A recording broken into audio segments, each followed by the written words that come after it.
दूसरी समस्या हमारी फसलों का एमएसपी का मिलना, और एक ताजा समस्या आई है अमेरिका की तरफ से कि वो हमारे देश के अंदर कृषि उत्पादित जो हम कृषि के उत्पाद पैदा करते हैं उन उत्पादों को हमारे यहाँ डंप करना, जिसकी अभी तक सरकार ने परमिशन नहीं दी है। लेकिन हम समझते हैं कि सरकार कब तक इस पर स्टैंड करेगी। हमें यह भी देखना, अगर सरकार अमेरिकी उत्पादों को देश में आने से रोकती है तो हमारा पूरा समर्थन है। इसके साथ जो पंजाब के अंदर लैंड पूलिंग का मामला है वो पूरे देश का मामला है, हमारे यूपी में भी यही मामला है, राजस्थान में भी यही है। तो लैंड पूलिंग ये भविष्य की योजना है। साथियों, मैं आपको याद दिला दूं कि मैं खुद 1964 से इस समस्या से पीड़ित हूं। मेरी पूरी जमीन, मेरे साथ 21 गांवों की जमीन 1962 में जो है इन्होंने लैंड पूलिंग के साथ ली, और वो आज भी 70% जमीन खाली पड़ी हुई है।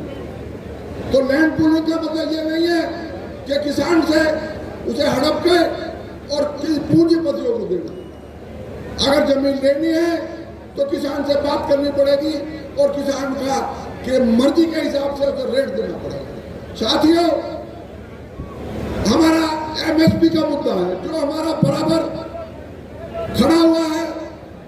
एमएसपी कानून वापस जरूर हो चुके हैं, लेकिन वो अंदर खाने बराबर उन पर उनकी एक्साइज हो रही है और उन्हें पिछले दरवाजे से लगाने की कोशिश चल रही है। साथियों, अभी हमारा एसकेएम नॉन पॉलिटिक, एसकेएम गैर राजनीतिक का 25 अगस्त को दिल्ली के अंदर एक दिन का धरना है, और मैं चाहूंगा कि पंजाब से जितनी संख्या होगी दूसरे राज्य भी उतनी संख्या आपको वहां हाजिर मिलेंगे। इन्हीं साथियों के, इन्हीं बातों के साथ मैं अपनी वाणी विराम करूंगा। जय हिंद, जय भारत, जय हिंदुस्तान। बहुत बहुत धन्यवाद जी। राजवीर जी बीके जो एकता राजनीतिक मंच उत्तर प्रदेश तो सीगे। इन्हां तो बाद अनिल तलान जी बीके जो आत्मा बीके जो आत्मा टकैत उत्तर प्रदेश तो इन्हां दा अपने गल रखने। इन्हां तो बाद वेंकटेश्वर राव तेलंगाना तो वो तैयार रहेंगे।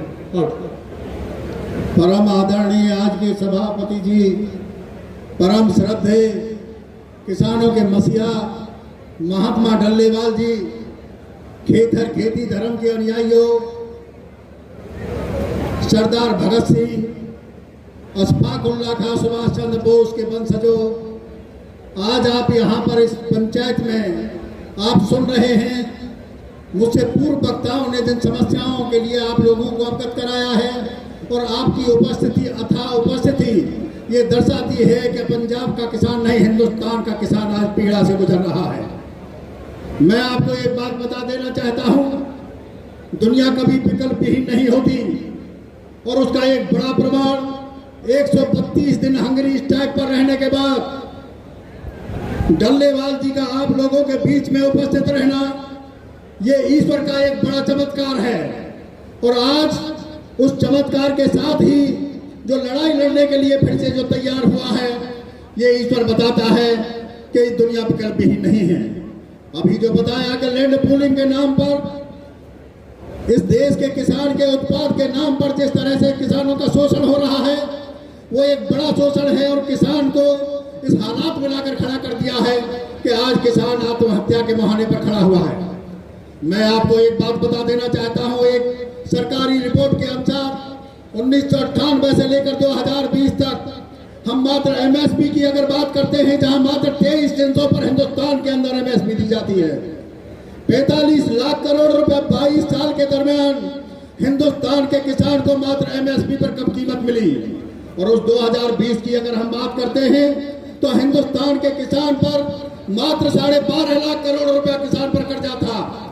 हम अगर उसको देखते हैं कि किसान को कम कीमत 45 लाख करोड़ रुपया मिलती है और हिंदुस्तान के किसान पर 12.5 लाख करोड़ रुपया हिंदुस्तान की सरकार का कर्जा था।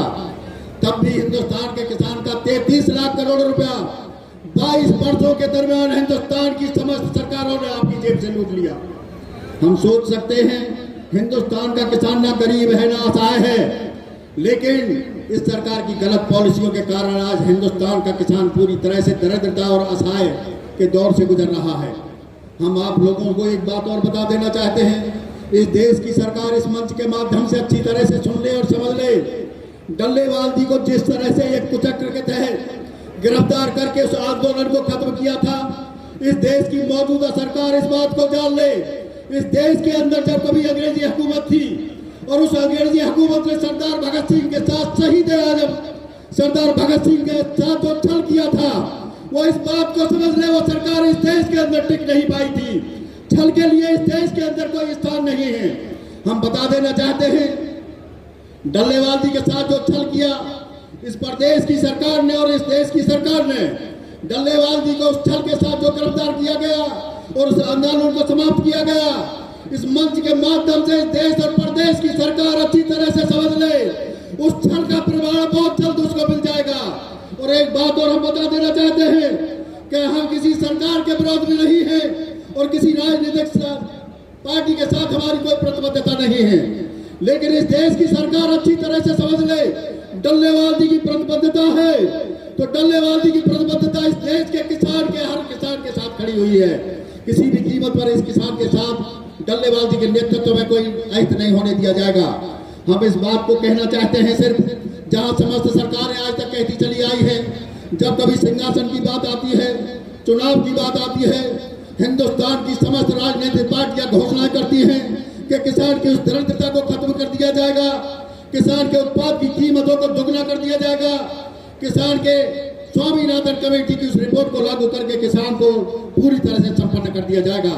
लेकिन दुर्भाग्य की बात है, जब सिंहासन पर बैठ जाते हैं तो दुर्भाग्य और अफसोस की बात है, एक खरौरी बॉर्डर पर चलते हुए आंदोलन में एक 18 साल का युवक को अपना बलिदान देना पड़ता है। इस स्वतंत्र भारत में आज भी अगर किसान के बच्चों को अपनी स्वतंत्रता के लिए, अपनी फसलों की उत्पाद की कीमत के लिए, अपनी जमीनों को बचाने के लिए अगर बलिदान देना पड़ रहा है तो ये स्वतंत्र भारत की तस्वीर नहीं है। ये सरकार अच्छी तरह से समझ ले, अगर किसान के बच्चों को बलिदान देना पड़ता है तो अगर इस देश के अंदर से अंग्रेजी हुकूमत को भगाया जा सकता है तो 5 साल की चुनी हुई सरकार से सिंहासन को छीना जा सकता है। इसमें कहीं भी कोई वो सरकार संशय की बात ना समझे। हम फिर बता देना चाहते हैं कि हमारी प्रतिबद्धता इस किसान के साथ है। किसान के अगर कार्य नहीं हुए, आज का यह हुजूम दर्शा रहा है कि निश्चित तौर पर डल्लेवाल जी के नेतृत्व में किसान के उत्पाद की कीमतों को नहीं बढ़ाया गया, स्वामीनाथन कमेटी की रिपोर्ट को लागू नहीं किया गया, उसके कर्जे को माफ नहीं किया गया, एमएसपी की गारंटी कानून नहीं दी गई और लैंड पूलिंग के नाम पर जमीनों को छीनने की जो कोशिश करी जा रही है, जो षड्यंत्र रचा जा रहा है, अगर उस षड्यंत्रों को खत्म नहीं किया गया तो इस देश के किसान की आवाज है, यह पंजाब की आवाज नहीं है। इस बात को अच्छी तरह से समझ ले कि निश्चित तौर पर हिंदुस्तान के सिंहासन पर बैठे हुए शासक को बहुत ज्यादा देर तक रहने नहीं दिया जाएगा। हम फिर बता देना चाहते हैं कि हम किसी भी कीमत पर किसी सरकार या किसी पार्टी से कोई प्रतिबद्धता नहीं है, लेकिन डल्लेवाल जी की प्रतिबद्धता इस किसान के साथ है, उसके साथ अन्याय नहीं होने दिया जाएगा। लेकिन आप लोगों से भी एक आवश्यकता है कि बाबू सुभाष चंद्र बोस ने कहा था कि तुम मुझे खून दो, मैं तुम्हें आजादी दूंगा। आज डल्लेवाल जी की पुकार है, आप एकजुट होइए, आप संगठन दीजिए, आप एकता दर्शाइए। डल्लेवाल जी निश्चित तौर पर यहाँ हिंदुस्तान के किसान को स्वतंत्रता दिलाने का काम करेंगे। और इस मंच के माध्यम से मैं एक बात बता देना चाहता हूँ, जैसे आंदोलन के दरमियान जिन संगठनों ने डल्लेवाल जी के प्रति षड्यंत्र रचा और उस आंदोलन को कमजोर किया था, वो इस देश के गद्दार हैं, इस किसान के दुश्मन हैं। आप इस बात को अच्छी तरह से समझ लें, आप उनको पहचानिए। वो भेड़िए की खाल में, भेड़ की खाल में छुपे हुए भेड़िया हैं, आपको अच्छी तरह से समझ लेना चाहिए। मैं उनका नाम नहीं लेना चाहता, लेकिन एक बात बता देना चाहता हूँ, मैं महात्मा टिकैत का शिष्य हूँ। इस देश के अंदर अगर किसान को किसी ने जलाने का काम किया तो वो महात्मा टिकैत थे। मैं उनका शिष्य हूँ और दावे के साथ मैं आज कह सकता हूँ इस मंच के माध्यम से, उनके पुत्र ने इस किसान के साथ छल किया है, महात्मा डल्लेवाल के साथ छल किया है। अगर उस आंदोलन में ये सब लोग सहयोग करते तो इस सरकार की हिम्मत रही थी, पंजाब की सरकार की हिम्मत रही थी कि हमारे आंदोलन को इस तरह से कुचल दिया जाता जैसे अंग्रेजी हुकूमत इस देश के अंदर शासन कर रही हो। मैं आप लोगों से निवेदन करता हूं, इस पंजाब की धरती से निवेदन करता हूं, ये पंजाब की वो धरती है जिसने देश को क्रांति की राह पर सस्त करी है। आप लोग याद रखिएगा और आए देश के किसानों, इस मंच के आवाज से मेरी इस आवाज को सुनिएगा। ये वो प्रदेश है कि जब पंजाब ने कभी गुरु गोविंद सिंह ने अपने 4 बेटे को आहुति की बलवेदी पर चढ़ा दिया था। सरदार भगत सिंह ने अपनी कम उम्र में इस देश के लिए अपने प्राणों को न्यौछावर कर दिया था। और आज के वक्त में जिस तरह से वीर सुकरण ने अपने प्राणों की आहुति दी है, उस आहुति को कभी भी जाया नहीं होने दिया जाएगा।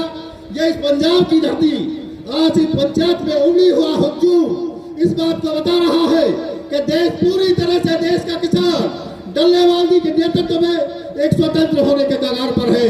ये सरकार कितना भी जोर लगा ले, कितनी भी ताकत लगा ले और कितनी भी कुर्बानियां हम लोगों से ले सकती है, प्राणों की आहुति देने के लिए हम तैयार हैं। मैं इसी के साथ आप लोगों को बताना चाहूंगा, 25 तारीख का जो ऐलान डल्लेवाल जी के माध्यम से हुआ है, दिल्ली के अंदर उत्तर प्रदेश की तरफ से एक बड़ा हुजूम आप लोगों को वहां देखने के लिए मिलेगा। आपके कंधे से कंधा मिलाकर उसमें अगर वहां पर कुर्बानी की आवश्यकता होगी तो उत्तर प्रदेश कुर्बानियों में किसी भी कीमत पर आपसे पीछे नहीं रहेगा। इसी के साथ मैं आप सब लोगों को हजार बार नतमस्तक होते हुए, कोटि बार आपको नतमस्तक होते हुए मैं अपनी वाणी को विराम देता हूं और 2 लाइनों के साथ, किसान तुम बढ़े चलो फिर शस्त्र पुण्य पंथ है, किसान तुम बढ़े चलो फिर शस्त्र पुण्य पंथ है, क्रांति की मशाल ले पुकारता सुपंथ है, पुकारता सुपंथ है। आप लोगों से पूरी आशा है आज देश को, जो देश को आजादी दिलाने का काम आप लोगों ने किया था, आज इस देश के किसान को स्वतंत्र करने का काम भी आप लोग करेंगे। आज जहां देश का किसान फांसी के फंदे पर झूल रहा है और बेरोजगारी के कारण इस देश का किसान का बेटा नौजवान जो अपराध के रास्ते पर जाने के लिए तैयार है, वो पंजाब की धरती उसे छुटकारा दिलाएगी। ये पूरा देश उम्मीद करता है। इसी के साथ मेरा सभी को सत नमन। बहुत बहुत धन्यवाद जी अनिल कलान जी।